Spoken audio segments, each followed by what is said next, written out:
Hello and welcome to the Making It podcast. We are back for episode 66. Not quite there yet, Dan. Good to be back for another podcast. It's pretty late at night here where I am. It's midnight, actually. So thanks, Dan.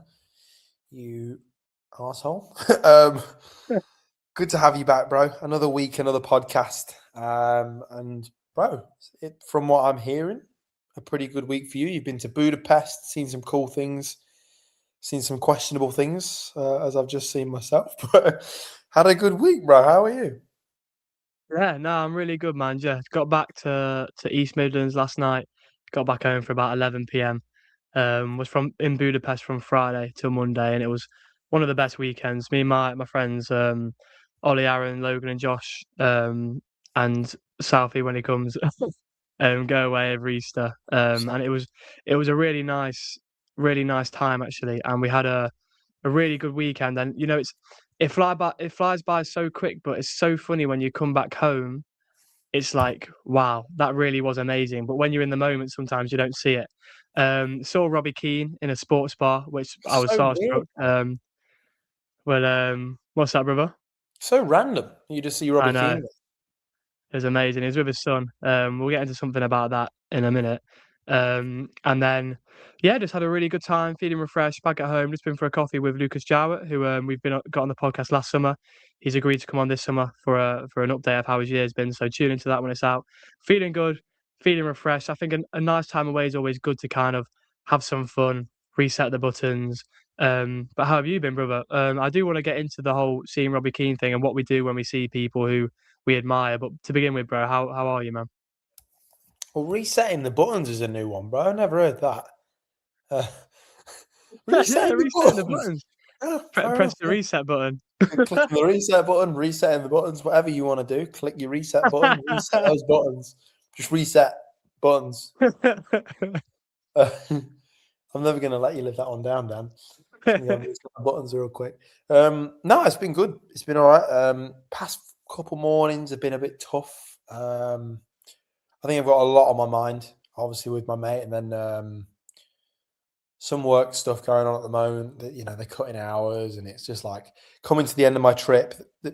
The only reason that I've got the stress that I've got is because I create these idealisms in my head, and that's the problem. I want things to work out a certain way.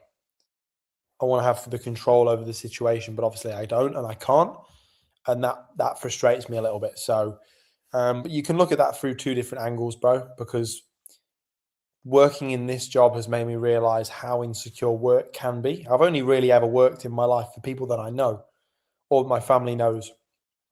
So there's always been a bit of a lenience there. So it's been a nice experience to work for someone or a company, quite a large company, where they have no obligation towards you because you understand how working hard really does mean that you keep your job or you don't. But unfortunately, it's winter time now, so it is starting to get a bit more quiet, and hours are going down, and I've not got enough time to go and get a new job. So it's like just having to take it on the chin. But seeing things through the eye of, hey, you've got more time to go to the beach, you got more time to go and spend time with your friends, go for walks, play football, do all these little things. So trying to take a different perspective on everything. But a couple of tough days, but I pushed through. I had a really productive one yesterday, got a load of stuff done. I'm going to give my blog another shout out, bro, because why not? We're here. I actually moved my blog to a new website now called Substack. Costs no money or anything like that, but it's just like super interactive. It means that you'll get an email whenever a new blog comes out, and it saves me badgering you with text and going, hey, did you know that I've got a new blog out and all this kind of stuff? It will just tell you already, so I'll back off. But yeah, productive, bro. Thinking about going home and stuff is lingering on. Oh, sorry, that's my watch telling me it's midnight. Lingering on my mind. Obviously, only 3 weeks on Friday, and then I'm home, which is pretty mental. Already thinking about leaving work. I've only got 2.5 weeks left at work, but already planning to come back. So yeah, a few things going on. But bro, let's talk about that moment with Robbie Keane, because we spoke about it. And when you told me, bro, I wasn't disappointed, but in a way I kind of was, because I'm like, we've spoken about on this podcast so many times about when you have that opportunity to go and do something, go and do it. And it's like you got the opportunity to speak to Robbie Keane and you missed out. Obviously, at the same time, there is a little bit of nuance here because he's with his kid watching football. So I can definitely see why he didn't go and do it. But, bro, what about that topic did you want to particularly say? Was it just like a kind of just blanket, hey, I regret not speaking to him? Or was it like more of a broader thing? I think just navigating when you see people you admire, and how you navigate those situations. Because I remember seeing Hudson-Odoi, out at Nando's, and like he wasn't hiding himself. Like he was stood outside on the phone. No, he wasn't on the phone. He was stood outside, like with his big Lamborghini. Like he wasn't trying to hide anything. Aye. And at first I wasn't going to go up and go for a photo, but my friend Adam Price said, "Look, let's get a photo," and we ended up getting one. But I always find it interesting because you know a lot about someone because you see them on TV, you see them in the news, they're in an area which you're fascinated by, but they have no idea who you are. And I think I sometimes wonder, like, how many people do these people get coming up to them? How much do they want their privacy respected? And look, when we went into the bar, the bouncer was quite funny about us coming in. At first, he said it was fully booked, then all of a sudden it wasn't, and we could come in, and it wasn't fully booked. It was pretty empty. He was sat in a booth just with him and his son. He clearly wanted some privacy, and I think I wanted to give him that. I think walking up into the booth and saying hello would have been disrespecting boundaries. I did try and time it right. I went to fill my water bottle up from the bar as he was coming back from the toilet. Had I seen him walk past then I would have said something. But I just think it's difficult because, when you see someone you admire and you know a lot about, it's like, how do you navigate those situations of wanting to maybe say something to them or ask them a question or ask for a photo, but then also respecting their privacy? So I guess I wanted to bring that up with you because I know you've actually, when you see people, you're quite good at actually getting photos and speaking to people. I know you've kind of had a few conversations with quite a few well-known people. So I guess how do you navigate those situations?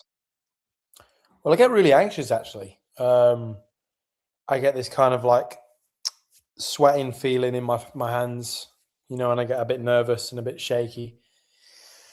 And then I'm all right once I speak to them. My voice starts to speed up, and I'm like, oh god, these are just people, man. These are literally just people. So yes, all right, sure, like it's nerve wracking because you don't know them and whatever. But like I said to you yesterday, bro, like these guys aren't going to know you after that conversation, unless you say something literally incredible to the point where they're like, let's get a coffee. Come and fucking coach with me at Ferenc Chavros or whatever his team's called. Like, do you know what I mean? Like after that conversation, what? You're not going to go in there to be like, hey, I want to leave a lasting mark on this dude's life. But like the chances are he might mention you to someone in his family, like, oh, I got a photo of this dude who's pretty cool. Or I've fucking got approached by this guy who's a bit of a weirdo. But like, who cares? At the end of the day, everyone that is good in this world will respect the fact they've been in your position. And, if you want to spend time with them, I think good people, again, will take that as a compliment. And I will never forget when I spoke to Martin Tyler, who, of course, is an inspiration for me as a commentator. He was so kind to the fact that he didn't just go, yeah, have your photo and go.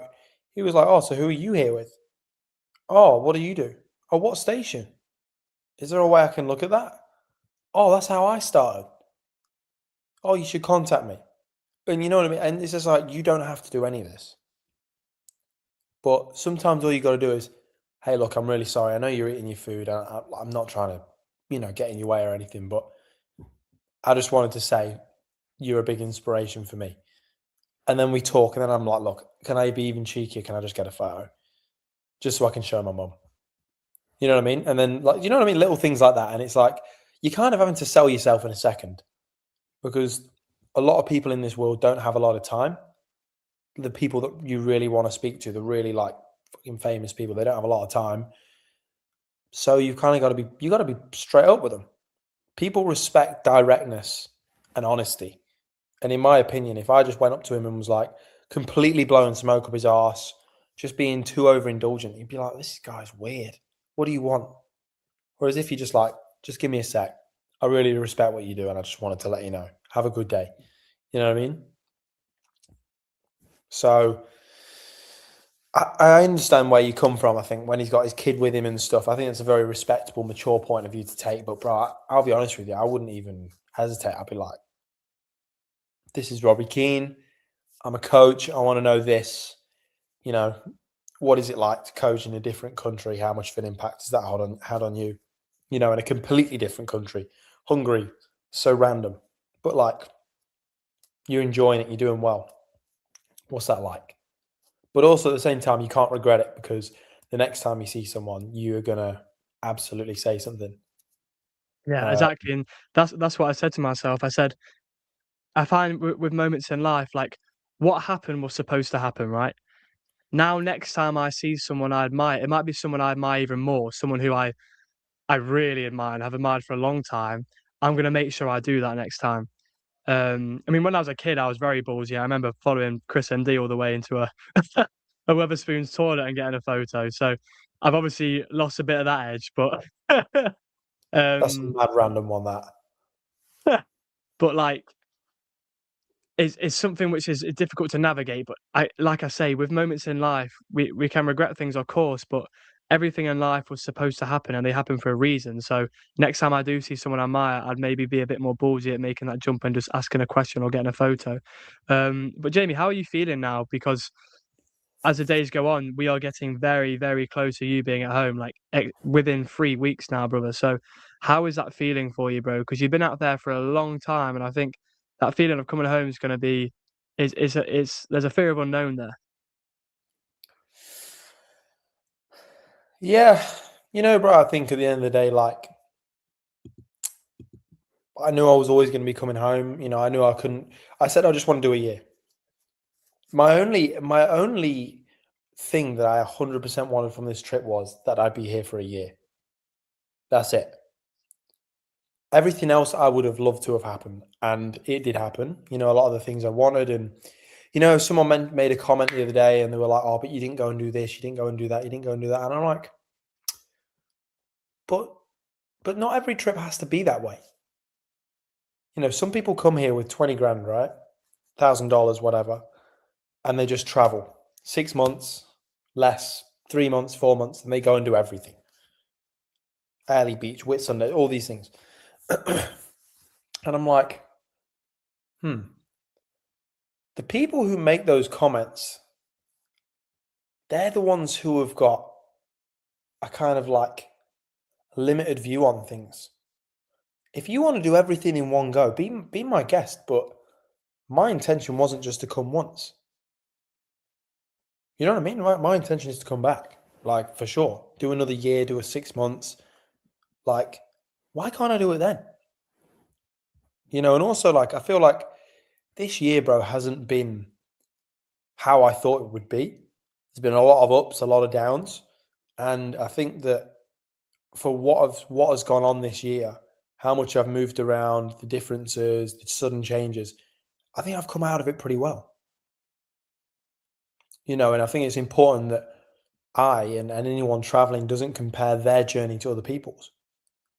Because most people who have done this haven't gone to WA and swam with sharks like I have, or snorkeled for the first time in the best beaches that you can see, or gone on this big road trip. And all these things. It's like I've done that. And I've got nothing to prove to anyone but the fact that I've had a good time, and that's all I've got to prove to myself. And just this whole experience, bro, has been electric. And even the bad times now feel some sort of good because I know that I've grown. And there was a nice little quote I saw the other day, and I'm going to try and get it right now. But I think it was discomfort. What is it? It's discomfort knocks on the door to growth. And it's like that feeling of discomfort is actually just the opening to what is good for you now. So, hey, if you're feeling uncomfortable in a situation, good. This is where you're going to learn now. Like when, Deck said he was going home, I'm like, I feel uncomfortable now because it's just going to be me. I've never done this before. I've always been on holiday with my mates. I have always been good traveling, but I've always been with people. I feel a bit scared. And I'm like, okay, well, now I'm just going to go and do this. I'm going to Melbourne on my own for a few days. Like, you just learn. And I think that coming home was the right decision, not only because I miss my family, but because, I need to be around my people again. I've been through a lot, and I need to actually shed that skin. That first year of Australia skin needs to come off in terms of everything I've experienced. Like, I've got to enjoy it, but like, I also need to just indulge in something different for a bit. Come home, talk to my family, tell them what happened, and kind of just, I don't know, just feel home again for what home is. Yeah, And you need those family hugs, brother. yeah, I need those family hugs now. And I think that the next time I come, maybe I'll do 2 years straight out, or maybe I'll do a year, and I don't know what I'll do, but it'll be different than the first time. But what I do know for sure is I need some time at home. I don't know how long. Um, I need to see my friends. I need to see people that I've spoken to throughout the time being out here, and I need to spend time with good people. I think I will come home with a fresh eye for who is good for me in my life, and that does mean that I guess some old friends won't be there for me anymore in my eyes. But I think that I'll be honest with you, I think that's not a bad thing. I think it's a good thing. So I'm looking forward to coming home, seeing everyone, and obviously I'm flying home with Georgia, my flatmate. So that's going to be awesome. But bro, I'm just thinking about. I was writing about it earlier, and I'm like, when I get to Shanghai, and then I fly to Gatwick, then I get on the bus, then I get to Nottingham, and then I get to Beeston, and then oof, I open the door to the pub for the first time, peek my head around the corner, and I'm like, what's going on? Like, hey, like the pub will just be opening up by the time I get home. Probably maybe just open. Can you imagine, bro? I've got my suitcases with me, bag on my back. Morning. A whole year has separated us, bro. In that moment, what do you even feel? Like, I've been through it after being away for a month, and I was like, shit, a whole year? Wow, bro. You Yeah, know, I don't think you're gonna know how that feels until you're in that moment, and I think it's gonna be a very interesting experience for you, man. And I think I like that metaphor of you shedding your Australia skin. I think it's going to be good for you to come home, and how long that ever lasts for, it's going to be good for you to be able to reflect on your time in Australia and really understood how you've grown and what you want to take on board with your life now. But I want to talk about what you mentioned about being out in Australia. And, some people saying you've not got everything done. Realistically, in your brain, you want to get all that stuff done. Of course, you do, but we can't get everything done at once. And things take time. We spoke a lot about time on a previous episode a couple of weeks ago, and how growth takes time, and how we do things at small steps at a time, and it's not all going to happen within one moment. I was thinking about this on the plane yesterday. I think, first of all, I think being on a plane is really good, because I think it's an amazing way to come out of your environment and look from a bird's eye view at what's been going on in your life. But I was thinking to myself about all these things I want to do in terms of ideas, and we all have them. You're talking about traveling ideas. I was thinking about my ideas in terms of like what I want to do with my YouTube, my sports psychology stuff, our podcast. There's so many different things I want to do, but I just can't do them all in one moment. There's so many people I want to catch up with, but maybe this year I won't get around to seeing some people I wanted to see, but I'll see them in summer and I'll see them at the right time. It's that rush to get things done in life which can actually take away from enjoying the moments and understanding that all these things are going to get done because they're in your mind. And like you said, if it's a good idea, often it won't leave your mind. Um, and so these things will happen. It's just about understanding that they're not going to all happen at once. So I kind of want to dive into that idea with you, because you've experienced that with Australia, and I'm sure you went out there wanting to do a lot of things. I'm sure you've not been able to get around to all of them because that's not possible. But how is that feeling of like trying to get loads done, but realizing that you can't do it all at once? oh, it's hard because you want to, and there is ego in that as well. Like, you want to do it because you want to show that you've done it.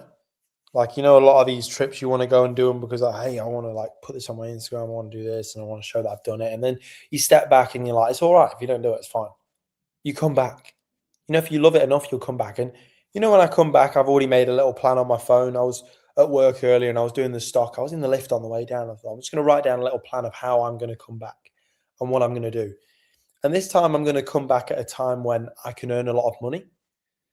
I'm going to come back in the summer when, I can go with money, work like crazy for 2 or 3 months, and then take off and go, hey, I'm going to go and do all the Whit Sundays. I'm going to go and do the Great Barrier Reef. I'm going to go and do all these different things. I'm going to go do Cairns. I'm going to go on a road trip.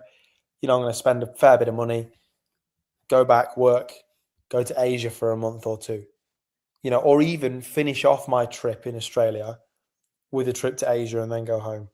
You know what I mean? Like I've got a very different living situation, obviously, now that I'm living with Georgia, and I'll be hopefully living again here when I come back. And that's very lucky for that.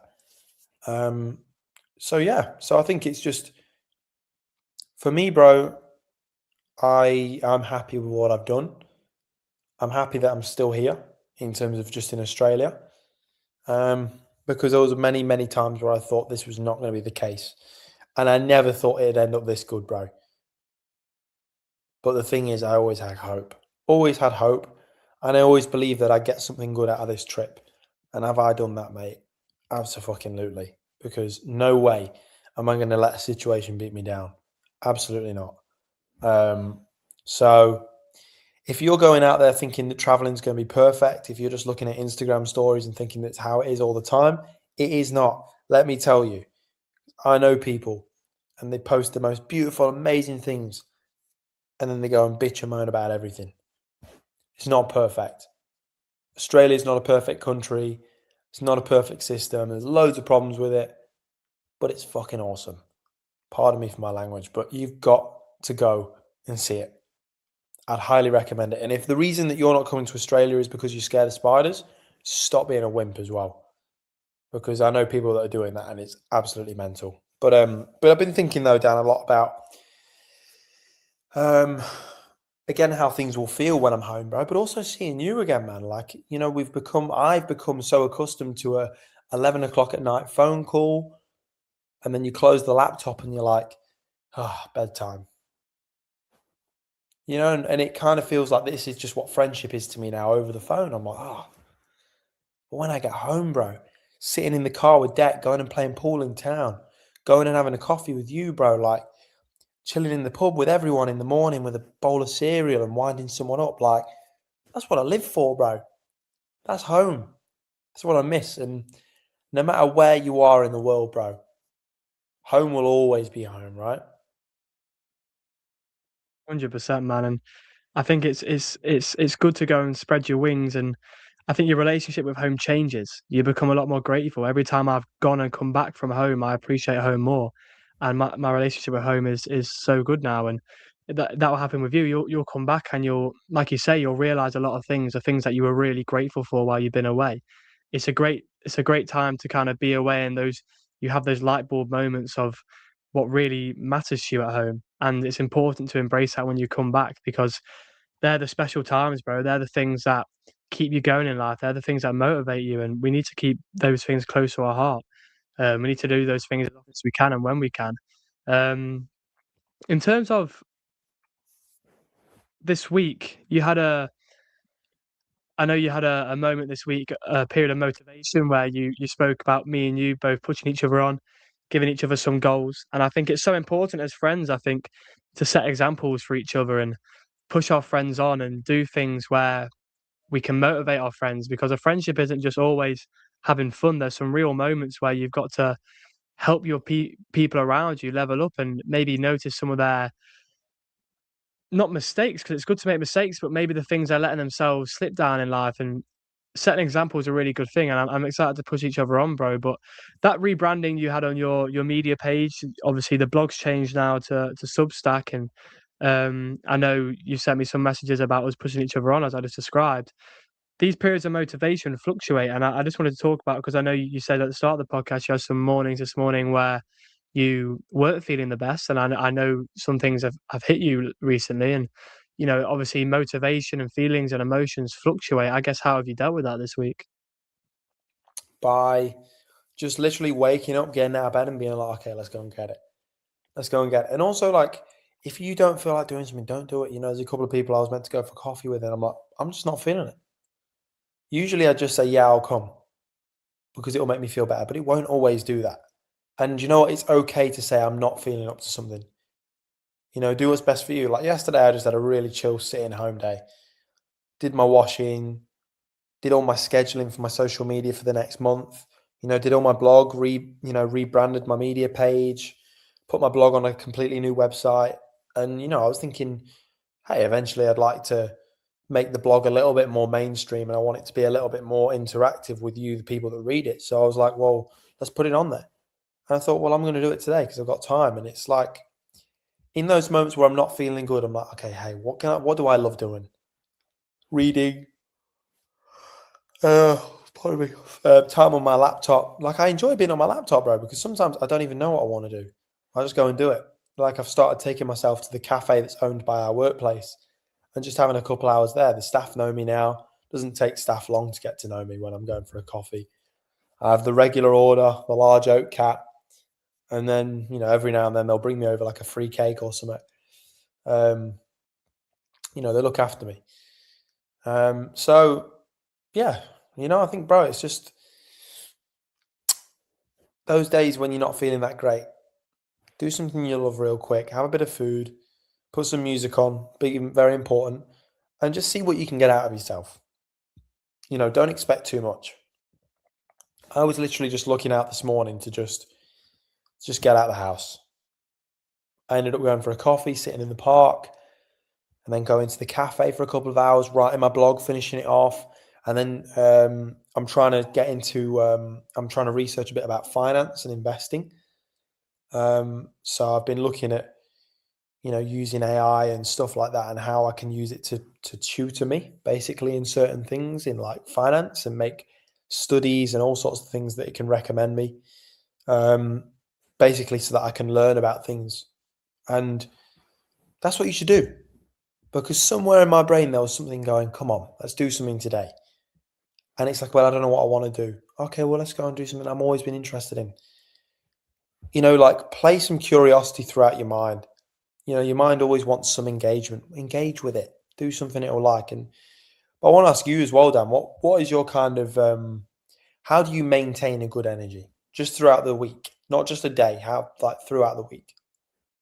I think last week's episode applies a lot to that. I think the way I maintain a lot of energy is gratitude. I think also the basics are also getting a good amount of sleep, eating well, eating a lot of fruit, having a good breakfast, timing caffeine at the right time. I think the logistics of maintaining energy are there, but also just I think that the times in my day where I really have a boost of energy is when I have those gratitude moments, like we spoke about last week, where I look around me and I notice things and I realize it's amazing what's going on right now. This is going to be a past memory one day. I want to make the most of it, minimizing that future regret. Another plug to one of our episodes recently. Oh Go yeah, check go them out. watch it. But I think, obviously on the biological sense, there's ways you can maintain energy. But I think for me, gratitude is a massive thing because your day goes up and down. And, when I'm in those moments where I maybe start to feel a little bit like I'm going down, I think about what I'm grateful for and it gives me a little kick. But I also wanted to mention about what you're talking about waking up and knowing you want to get something done in the day. And often that start to a day I find is always like, I know the things I want to get done, but at the start of the day, it almost feels like I'm pulling on a string of tasks that I want to tick off on my day. But it's these things just naturally end up happening. Say today I woke up, I knew I wanted to do a bit of uni work. I wanted to do this podcast with you. I wanted to meet my mate Lucas. Those things ended up happening, but you don't force them. They just happen at the right moments. They happen at the right times, and it's just enjoying each one as it comes by. And then by the end of the day, you look back and you go, "That was actually a really good day." So it's just not putting too much pressure on yourself for getting things done. Just understanding that if you've got the motivation and it's in your head that you want to get it done, it will get done just at the right time. And I think timing and understanding that things will happen when they happen is an important thing to notice. Yeah, and you know what, bro? I've actually jumped back on reminders. Not a to-do list, but I've actually made two separate to-do lists now. I've got one called Do Daily, or sorry, Daily Do, which is like Daily do. Daily Do. That's it. Yeah, Daily Do. So get it done throughout the day, and then I've got long-term projects. So if I'm looking for something to do in the day, I'll be like long-term projects. What am I working on? I want to build my football blog. I really want to make sure my other blog is consistent first. I think I've been consistent for a very long time now, since November. So I would like to start, hey, let's get the football blog going. I haven't got a lot to talk about at the moment because I've obviously been away from coaching. But when I'm home and back to it, I'm definitely going to get back on it with a bi-weekly, so every couple of weeks, doing that. And I want to make this blogging thing, I want to make it something. I want it to be part of my portfolio, and I want there to be every blog has 2,000 words, and I've probably been blogging for 15 weeks. So you can imagine there's a lot of words. I want to know how many swear words there is in there. I'll ask AI to analyze it for me. But you know what? Go out there, go and do some stuff, and it's like trying to create rather than consume. That's a big thing for me. And I think, Dan, I was going to say earlier as well, now that I've worked in a job where there is that insecurity and I've felt the pain of that, even losing my old job, it's pushed me more towards wanting to monetize things, wanting to potentially start a business at some point. And I'm definitely very much in the next year or two looking to start something up and get into it, bro, because at the end of the day, life is short. I'm curious.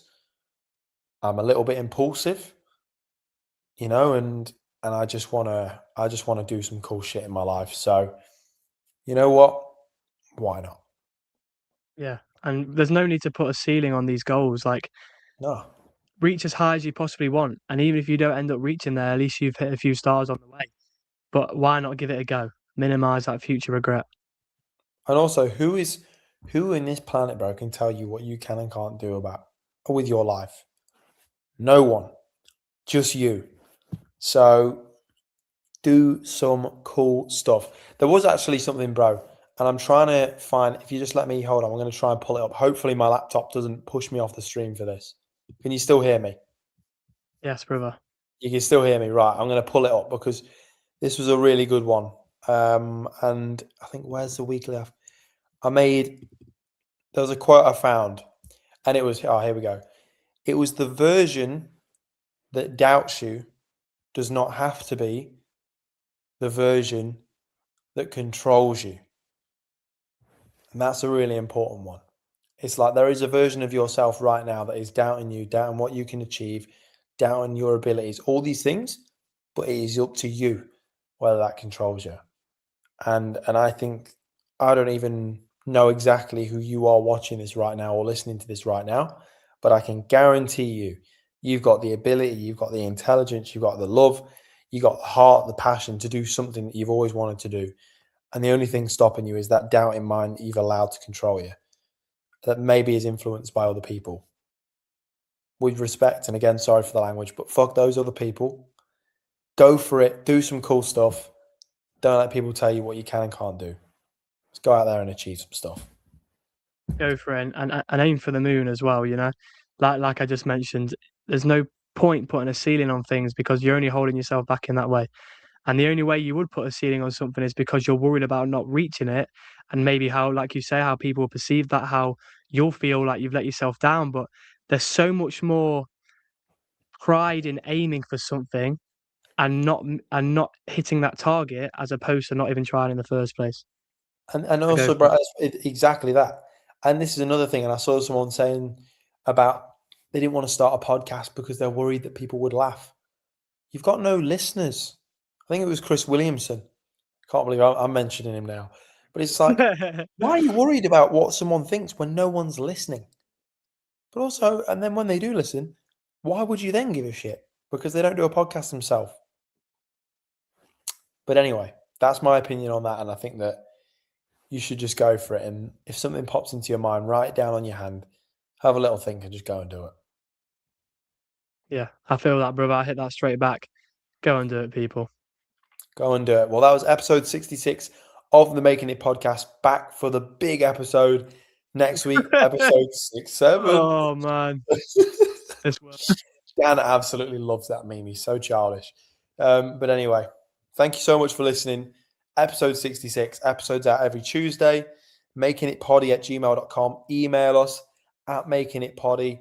Drop us a message. Have a good week, guys. Go Go embrace everything. Take it easy, people.